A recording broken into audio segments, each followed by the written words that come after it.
Okay, final video, I swear. Possibly. Yeah. Okay, so I know that you've heard the whole "fuck the system" like 30 times in your life by now, and we've gotten to the point where it's repetitive, and that desensitizes us from even caring anymore. I think we just hear it so much and then nothing happens, and then we hear it again and then nothing happens, or we care and then nothing happens, so why does it matter? But I think why it really matters at this is, at the self level, they've taken away your control, and all that sugar and processed stuff. I know I'm getting emotional, but it matters. It just, for someone to take away the control of your mind and to make it addicted, and then put it all into a system of buy this plan and detox here and spend $800 to try to get your mind back to where it should be naturally, taking us away from everything that we could be. Just to make money. It's a piece of paper, guys. And it will buy you plenty of stuff, but if you can't really appreciate any of that, or if you're appreciating it at a much lower level than is possible as a human being, I mean, they're taking away your very ability to thrive as a human being. I met this guy, and he's like 23 and has insomnia and says that he both loves and hates people. Like, there's a contrast in his mind, and I used to feel that too, so much of, I really love them, but also, why do I hate them? Why don't I want to be around them? Like, what is that contrast? And now that I can feel it, I can feel the contrast of the pain and of wanting to die from it, using all those wrong connections, and also loving people and wanting to live, because I remember it and just can get out of it now. It just,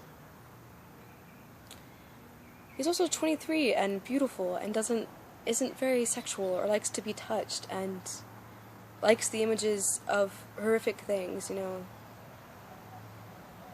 And whenever I was doing the process, I really liked horrific things, and I liked dark comedy so much more, and then the more I get towards being really healthy and life-fulfilling, the less I like those things. I can still appreciate them, but I don't like them as much, and I want to promote people, and I never want to hurt even an insect, and I'll even, even the other day when I got really healthy again after being, when I went from a lot of processed stuff to having a full day of being healthy and no Pop-Tarts or Reese's, yeah, I just hit myself, there was a fly, I would, stare at ants, and I had this overwhelming urge to give them food, and I gave them, a Cheez-It, and there's all this contrast, and for companies and all these things to manipulate us by adding colors to fruits and foods, and putting stuff in shiny packages, and making us addicted, and getting rid of the bliss factor. The bliss factor is where when you're eating something, it tastes amazing, and then it stops tasting amazing when you're full. You know what you never get when you're having processed stuff? And sugar? That. You never get that. I was completely full the other day off of just my eggs and broccoli and soup and cheese. No, it was for dinner, so I had pork roast, and carrots and potatoes, and I was full. And I was like, time for an apricot. I ate that apricot and I got hungry. And sometimes sugar does that, you know, just, your body actually spikes into hibernation mode. It's kind of like with a bear, you know, it's something like, oh, we need the nutrients to go hibernate. And I know that sounds weird, but they've done studies on it, and apparently that's true. And same thing with Cheez-Its. You can't eat just one for the crunch on a potato chip. That's an actual thing. That's their slogan, is you can't eat just one. Oh my god, that's so terrible. Because you can't stop eating them. And the thing about Pop-Tarts, it's almost like you can't stop eating them. I would eat a Pop-Tart and get hungry and want more Pop-Tarts. That's not how food is supposed to go. And so that's the ranting of it. God, I'm really thirsty. This takes a lot of spit to talk so much. Okay, bye.